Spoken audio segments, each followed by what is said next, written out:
Primero vamos a revisar la voz pasiva. ¿Cómo se forma? La voz pasiva se va a formar principalmente por dos elementos, el verbo to be y el verbo en pasado participio. Como estamos abordando el tema solamente en tiempo presente, vamos a utilizar el verbo to be en presente, am, is y are. Que en voz pasiva no es tan común utilizar el verbo to be am, pero sí hay oraciones que lo contienen. Otro elemento clave de la voz pasiva es que normalmente se utilizan los subject pronouns para saber quién realizó la acción. Ajá. A veces va en la oración, a veces no. Eso ya dependiendo de las necesidades de cada oración. ¿Ok?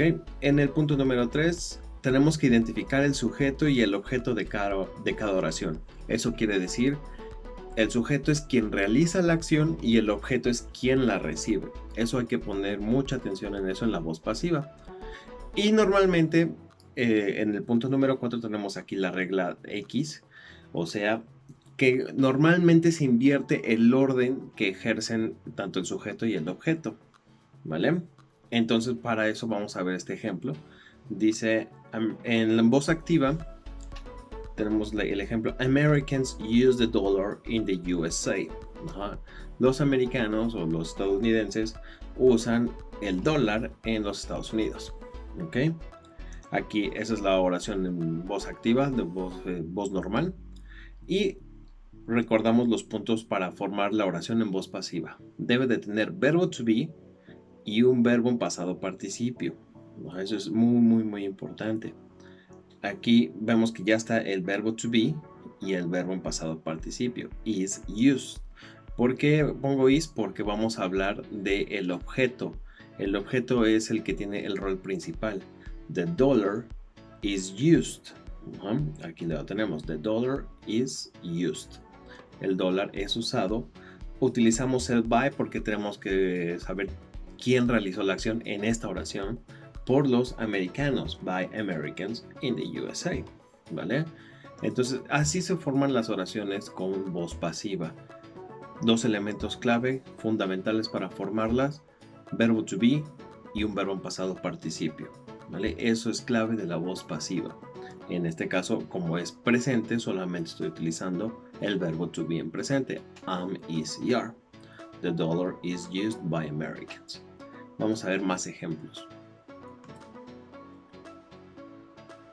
Ok, aquí del lado izquierdo tengo oraciones en voz activa y después las vamos a transformar en voz pasiva. Como puedo ver en las oraciones en voz activa, están conjugadas en presente simple. Ajá, eso también nos indica el tiempo, ¿no? De la conjugación. La conjugación del verbo nos va a indicar qué tipo de conjugación o reglas necesitamos utilizar, ¿no? Vemos en la número 1, they use the euro in most of Europe. Y luego la pasamos a voz pasiva. Como vamos a hablar del euro, se intercambian, recuerda, eso también es un elemento clave de la voz pasiva, se intercambian los roles o el orden. Vemos que aquí el rol principal ahora es el objeto, el euro. Ajá, es afectado por el verbo usar. Y ya después pondrías quién lo usa, ¿no? Quién realiza la acción. Aquí la oración no necesita expresarlo, por eso no lo ponen. ¿Vale? The euro is used in most of Europe. Aquí podría poner by Europeans, ¿no? O by French people, o qué sé yo, cualquier país europeo, ¿no?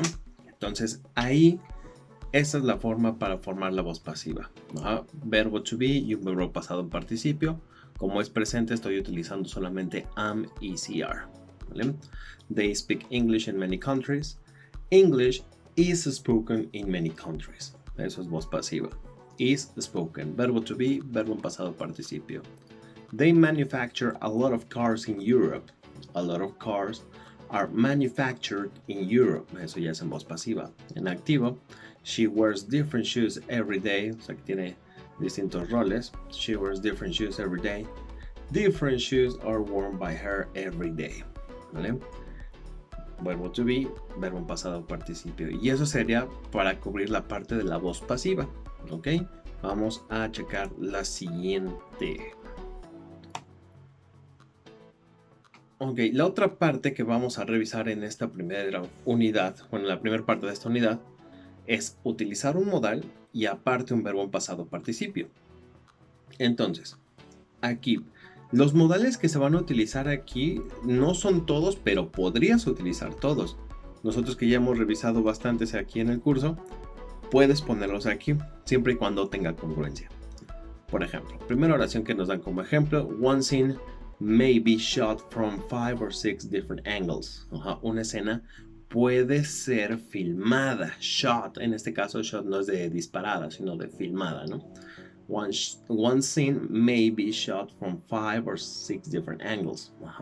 Aquí está el modal, el verbo to be y el verbo en pasado participio. Aquí está la estructura, modal, verbo to be y el pasado participio. Luego, aquí nos ponen la expresión que con have to, que técnicamente es un verbo modal, pero se utiliza se tengo que poner antes del be el to. Esa es una regla que siempre hemos visto con el have. ¿Vale? Lots of different shots have to be taken, pero la estructura sigue siendo la misma. El verbo modal, que en este caso va a ser el have, como es have, se tiene que poner to be. ¿No? Have to be taken, tienen que ser tomadas. ¿Ok? Esa sería la segunda oración. Pero la mayoría de los modales, may, might, must, could, should, va el be luego, sin agregarle el to.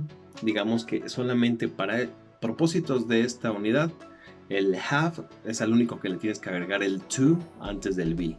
Have to be o has to be, dependiendo del sujeto, ¿no? Pero si fuera un modal, siempre es maybe, might be, must be, should be, could be. ¿Vale? Entonces siempre va en ese orden, sin agregarle el to los modales. En este caso solamente agregamos el to para have y has. Vemos aquí otros ejemplos. The actors must be chosen. Los actores deben ser elegidos. Y diferentes ideas, different ideas, should be heard, deberían ser escuchadas. ¿Ok? Entonces ahí está la estructura para utilizar los modales con participio, que también sería como una voz pasiva. Modal, verbo to be, pasado participio. Modal, to be, participio. Modal, to be, participio. ¿Vale? Puedes utilizar cualquier modal, pero recuerda cuál es la conjugación que estás expresando. Pueden ser tomadas, deberían ser elegidas, deberían ser escuchadas, deben de ser elegidas, diferentes conjugaciones. Dependiendo del modal, verbo to be, cero estar y el verbo en pasado participio. ¿Ok? Bueno, ahora vamos a revisar más cosas en el libro.